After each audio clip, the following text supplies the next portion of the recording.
So I'm going to show you how to contour using this Tarte contouring stick right here. This is called the Sculptor, and it is a contouring Slenderizer. It's Park Ave Princess. This is number 3, which is the darkest contour that they have. I have deep skin, but they also have 2 other ones for lighter skin as well. So you have the light, the medium, and then you have the dark. And I wish I would have discovered this a long time ago, because I use so many different products. Like I'll use foundations sometimes, I would use darker concealers, and sometimes I'll do like the powder contour, but for that very slimming, drastic contour, this pencil is amazing. And this was actually the last one in the Sephora I went to. What's really cool is they give you these instructions on the back, especially if you're a beginner, and it shows you where exactly to contour at, like your cheeks, your nose, and under the chin. Right now I have foundation on, and I did my under eye concealer, so that's all I have on now. No powder or anything. I just use liquid foundation and under eye concealer.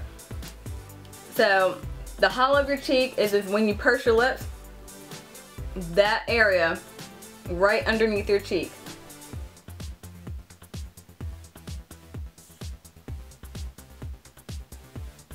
And sometimes I just like to bring it in just a little bit, like to a curve, a tad bit, just to exaggerate my cheek a little bit more.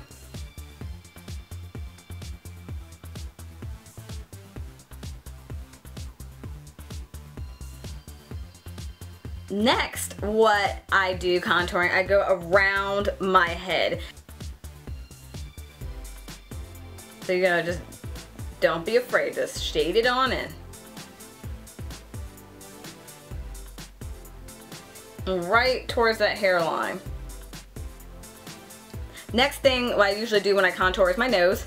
So I'll start right underneath the eyebrow. Then I go down on one side, and I go kind of towards the tip of my nose like this.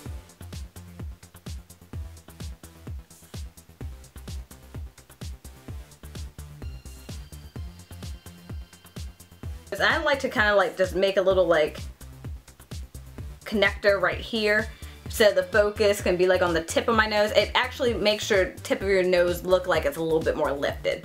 Next is underneath the chin.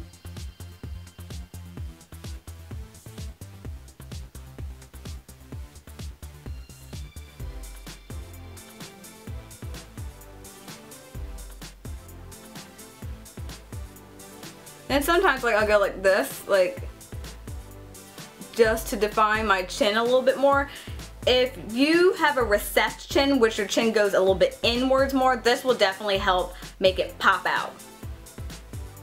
And the thing about like the consistency of this is really creamy and everything, so even if you went and did a little bit too deep on the one side, don't freak out because it blends beautifully. I've been playing around with this all last night. Alright, next I am going to start blending everything out.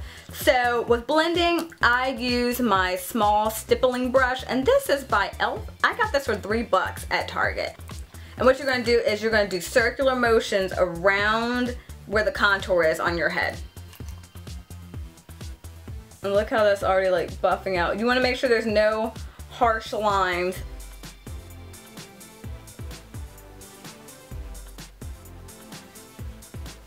Blend, blend, blend. Okay, you see how it's already shaded right here? And the focus is starting to come towards this way, because my forehead, like, it pops out. Like, I got a forehead like Sade, and I'm gonna make sure that my face is kind of slenderized, especially around my forehead. Next, I'm gonna do my cheeks. And this is the same concept. Small circular motions within that line going up the cheekbone. So I'm like sweeping up and doing like circular motions at the same time.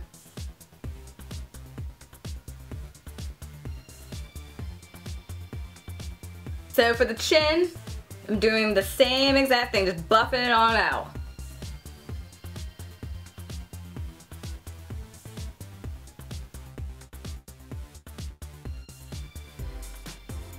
Just going downwards.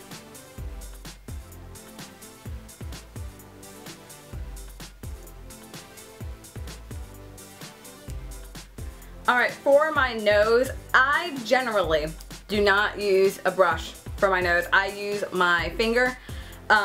If you are a little bit more comfortable using a brush, you're going to use a very small domed brush and you're going to go and contour from there. But I just like to use my fingers because I just feel like I have a little bit more control when I do that. Make sure when you're blending, you're kind of blending it downward towards like the side of your face. And then right here, I'll just smudge it out like that.